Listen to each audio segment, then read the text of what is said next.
இயேசுவில் அன்புக்குரிய சகோதர சகோதரிகளே, இன்று தவக்காலத்தின் 4வது வார செவ்வாய்க்கிழமை. ஆண்டவர் இயேசு கிறிஸ்து இந்த பூமியிலே வாழ்ந்த பொழுது பரிவு காட்டுகிறவராக வாழ்ந்தார். தம்மை தேடி வருகிற ஒவ்வொருவருக்கும் அவர் பரிவு காட்டினார் என்று இறைவார்த்தை சொல்லுகிறது. ஆகவே இன்றைய நாளில் அந்த ஒரு சிந்தனையை சிந்தித்து நாமும் பரிவு காட்டுகிற மக்களாக மாற தீர்மானிக்க போகிறோம். இன்றைய சிந்தனை நமக்காக வழங்குகிறவர் வடக்காஞ்சேரி புனித அந்தியோக்கு இன்னாசியார் ஆலய பங்கு தந்தை அருட்தந்தை பால் அடிகளார் அவர்கள். வாருங்கள், பரிவு காட்ட தீர்மானித்த மக்களாக பயணத்தை தொடர்வோம். இயேசு கிறிஸ்துவின் இனிய நாமத்தில் உங்கள் ஒவ்வொருவருக்கும் அன்பு கலந்த வணக்கத்தை தெரிவித்துக் கொள்கிறேன். அன்பார்ந்தவர்களே, இன்று தாய் திருச்சபையானது மங்கள வார்த்தை திருவிழாவினை கொண்டாடுகிறது. மார்ச் மாதம் 25ஆம் தேதி அன்னை மரியாளுக்கு கபிரியேல் அதிதூதர் மங்கள வார்த்தை சொன்ன நிகழ்ச்சியை நாம் விழாவாக கொண்டாடுகிறோம்.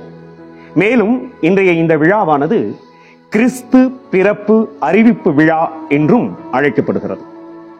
இந்த நாளிலே நம் வாழ்க்கையின் நோக்கத்தை, நம் பிறப்பின் நோக்கத்தை அறிந்து கொள்ள, தெரிந்து கொள்ள, புரிந்து கொள்ள, வாழ்ந்திட உங்களை அழைக்கின்றேன்.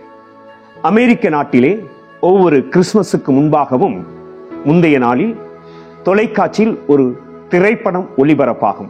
அந்த படத்தின் பெயர் it is a wonderful life. அதில் வருகிற கதாநாயகன் வறுமையின் காரணமாக, தன் குடும்பத்திற்கு ஒன்றும் செய்ய முடியவில்லையே என்ற துக்கத்தின் காரணமாக தற்கொலை செய்து கொள்ளப் போகிறான். அதை பார்த்த ஒரு தேவதூதன் அவனை வந்து காப்பாற்றுகிறான். ஆனால் அவன் இல்லை இல்லை, இந்த வறுமையின் மத்தியில் வாழ்வதை விட, என் மனைவிக்கும் பிள்ளைகளுக்கும் ஒன்றும் செய்ய முடியாமல் இருப்பதை விட சாவதே நல்லது என்று சொல்லுகிறான். அப்பொழுது அந்த தேவதூதன், உனது வாழ்க்கை நோக்கத்தை நீ தெரிந்திருந்தால் தற்கொலை செய்ய மாட்டாய் என்று சொல்லுகிறார்.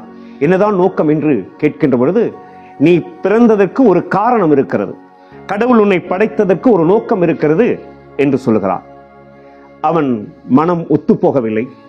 அப்பொழுது அந்த தேவதூதன் சொல்லுகிறான், ஒருவேளை நீ பிறக்காமல் இருந்திருந்தால் என்னென்ன நஷ்டங்கள் ஏற்பட்டிருக்கும் என்பதை நீ தெரிந்தால், புரிந்தால் நீ சாவதை நிறுத்துவாய் என்று சொல்லுகிறார்.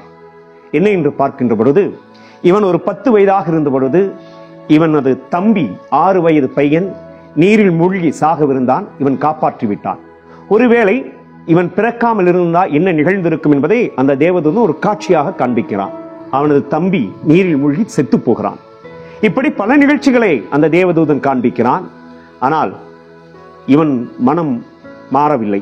கடைசியாக அவன் ஒன்று கேட்கிறான், என் மனைவியை நான் திருமணம் செய்து கொள்ளாமல் இருந்தால் அவள் நிலைமை என்னவாக இருக்கும் என்று. அப்பொழுது அந்த தேவதூதன் அதை காண்பிக்கிறான். இவன் இல்லை, இவனது மனைவி வேறொரு ஆளை திருமணம் செய்கிறாள்.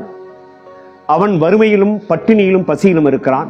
அவனோடு சேர்ந்து வாழ்ந்து இவர் இந்த காலகட்டத்திலே, இந்த நிகழ்ச்சி நடந்து கொண்டிருக்கிற காலகட்டத்திலே மரணப்படுக்கையில் இருக்கிறான். இதை தெரிந்து கொண்ட அவன் மனம் மாறுகிறான்.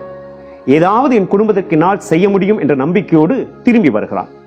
திரும்பி வீட்டிற்கு வருகின்ற வேளையில் அந்த ஊரில் இருந்த அவனது நண்பர்கள் எல்லாம் சேர்ந்து, நம் நண்பருள் ஒருவன் இப்படி கஷ்டப்படுகிறானே, அவனுக்கு ஏதாவது உதவி செய்ய வேண்டாமா என்று சொல்லி கொஞ்சம் ஆளுக்கு கொஞ்சமாக பணம் திரட்டி ஒரு கணிசமான தொகையை அவனுக்கு கொண்டு வந்து கொடுக்கிறார்கள். தேவதூதன் சொல்லுகிறான், உனது நண்பர்களையும் கடவுள் படைத்ததற்கும் இந்த உலகில் இருக்க செய்வதற்கும் ஒரு நோக்கம் இருந்தது, காரணம் இருந்தது, உனக்கு உதவுவதும் பல நோக்கங்களில் ஒன்றாக இருந்தது என்று சொல்லி. எனவே அன்பு பிள்ளைகளே, இன்றைய இந்த கிறிஸ்து பிறப்பு அறிவிப்பு விழாவிலே அன்னை மரியாளின் பிறப்பின் நோக்கம் அறிவிக்கப்பட்டது, தெரிவிக்கப்பட்டது.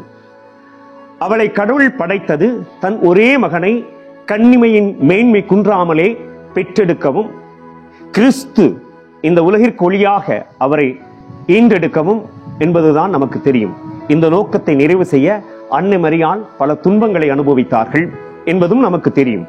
எனவே நம் துன்பங்களின் மத்தியிலும் துயரங்களின் மத்தியிலும் கடவுள் நமக்கென்று ஒரு நோக்கத்தையும் காரணத்தையும் வைத்திருக்கிறார் என்பதை புரிந்து கொண்டு அதை வாழ நாம் இன்றைய நாளில் அழைக்கப்படுகிறோம். நமது வாழ்வின் நோக்கத்தை நமது முதல் திருத்தந்தை பேதுரு அருமையாக சொல்லுகிறார்.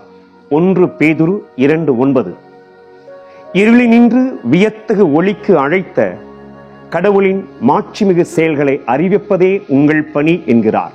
எனவே நமது நற்செயல்களால் கடவுள் நமக்கு இரக்கம் காட்டியதை பிறருக்கு காட்டவும், கடவுள் நமக்கு கொடுத்த மன்னிப்பை பிறருக்கு கொடுக்கவும், கடவுள் நமக்கு கொடுத்திருக்கிற ஆசீர்வாதங்களை, நன்மைகளை பிறரோடு பகிர்ந்து கொள்ளவும் நாம் அழைக்கப்பட்டிருக்கிறோம். அதுதான் நமது வாழ்வின் நோக்கம். சென்ற இடங்களெல்லாம் சந்திக்கும் மனிதர்களுக்கெல்லாம் நம்மால் முடிந்த நன்மையை செய்வதுதான் நமது வாழ்வின் நோக்கம். அதை நிறைவு செய்வோம். அதற்காக எத்துணை தடைகள் வந்தாலும், துயரங்கள் வந்தாலும் துணிச்சலோடு நம் வாழ்வின் நோக்கத்தை நிறைவு செய்ய ஆண்டவரின் அருளை இன்றைய நாளில் கேட்டு ஜெபிப்போம்.